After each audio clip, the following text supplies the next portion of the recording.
Shalom saudara dalam Kristus. Bertemu lagi kita dalam Rhapsody of Realities TNI Malaysia.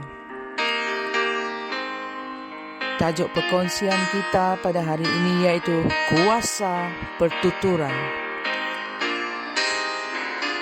Melalui iman, kita mengerti bahawa alam semesta ini telah dijadikan oleh firman Allah. Ibrani 11 ayat 3. Kejadian bab 1 menunjukkan kepada kita bagaimana Tuhan telah menciptakan segala sesuatu. Ianya adalah melalui kata-kata. Dia berbicara dan segala apa yang dia katakan dijadikan. Ini kerana pertuturan kata-kata mencipta gelombang bunyi, tenaga. Ini adalah salah satu sebab mengapa merenungkan firman itu sangatlah penting. Meditasi mempunyai 3 fasa atau tahap. Tahap 1 adalah apabila kamu berbisik. Kemudian, pada tahap yang kedua, kamu bercakap atau mengumam. Tahap yang ketiga dan yang terakhir adalah apabila kamu berteriak atau menjerit. Kamu bercakap dengan kuat. Fasa yang terakhir ini sangat penting oleh kerana kekuatan bunyi atau tenaga kata-kata. Itulah sebabnya apabila kamu membaca kitab suci, kamu harus sering membacanya dengan kuat. Baca Rhapsody Reality dengan tenang dan lantang, termasuk doa dan pengakuan. Mengesahkan firman sangatlah penting. Tuhan telah memberikan kita lidah supaya kita boleh bercakap. Dan apabila kamu bercakap, suatu tenaga dilepaskan. Melalui tenaga kata-kata, Tuhan telah mencipta semula dan memulihkan dunia ini yang pada mulanya adalah suatu jisim yang tidak berbentuk atau kacau bilau. Kejadian 1. Efesus 5 ayat 1 memberitahu kita untuk mencontohi dia sebagai anak-anak yang dikasihinya. Apa yang Tuhan telah lakukan dalam Kejadian 1 adalah untuk kita contohi. Dengan kata-kata, kamu perlu mengekalkan keindahan dan kemuliaan hidupmu dan mengubah keadaan dan situasi menjadi selaras dengan kehendak Tuhan. Dengan kata-katamu, kamu boleh melakar perjalananmu dalam kemenangan dan kejayaan.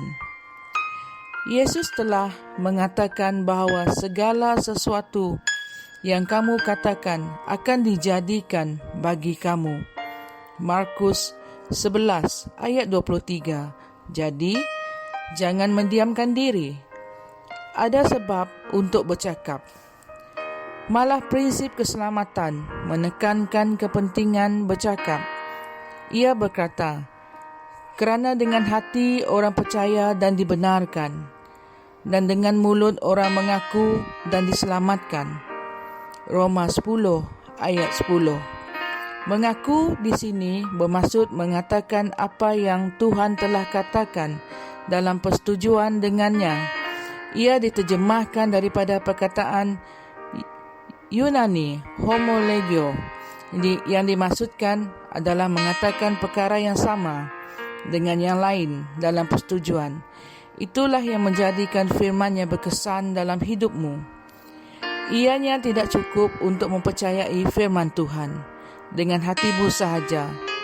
Kamu perlu mengisytiharkannya dengan mulutmu untuk menikmati berkat yang terkandung di dalamnya. Alkitab mengatakan bahawa Kristus adalah hidupmu. Kristus adalah kebijaksanaanmu. Kristus adalah kebenaranmu. Kristus di dalam kamu adalah mengharapkan akan kemuliaan. Untuk sepanjang hari ini, renungkan segala kebenaran tentang Kristus sambil mengisytiharkannya dengan lantang dari masa ke semasa. Sebelum kita mengakhiri perkongsian kita, marilah kita sama-sama berdoa. Ya Bapa, aku bersyukur atas kurniaan dan kuasa ucapan. Semasa aku mengucapkan firman-Mu, terang-Mu dinyatakan dan melenyapkan setiap bentuk kegelapan di jalanku. Hidupku indah, cermelang dan penuh dengan kemuliaan. Aku berjalan dalam kesehatan ilahi dan kekuatan, menjadi makmur dalam segala perkara yang aku lakukan, sentiasa meningkat dan sentiasa produktif dalam nama Yesus. Amen. Ayat tambahan kita Markus 11 ayat 23 dan 1 Petrus 3 ayat 10. Tuhan memberkati. Kami percaya saudara-saudari semua telah diberkati dengan perkongsian firman dari Rhapsody Reality. Bagi sesiapa yang ingin menjadikan Yesus Kristus sebagai Tuhan dalam kehidupanmu, kamu boleh mengucapkan doa ini bersama dengan saya. Ya Tuhan Allah, aku mempercayai Yesus Kristus, Anak Allah yang hidup dengan sepenuh hatiku. Aku percaya Dia telah mati untukku, dan Allah telah membangkitkan Dia dari kematian. Aku percaya Dia hidup hari ini. Aku mengaku dengan mulutku bahawa Yesus Kristus adalah Tuhan dalam hidupku mulai dari hari ini. Melalui Dia dan di dalam nama-Nya, aku mempunyai kehidupan yang kekal. Aku telah dilahirkan semula. Terima kasih Allah kerana menyelamatkan jiwaku. Aku sekarang adalah anak Allah. Haleluya. Tahniah, sekarang kamu telah menjadi anak Allah. Untuk apa-apa sebarang pertanyaan atau untuk mendapatkan lebih banyak maklumat mengenai bagaimana untuk bertumbuh sebagai seorang Kristian, anda semua boleh hantar mesej di akaun Facebook kami atau email kami di tni.msia@gmail.com. Sekali lagi, tni.msia@gmail.com.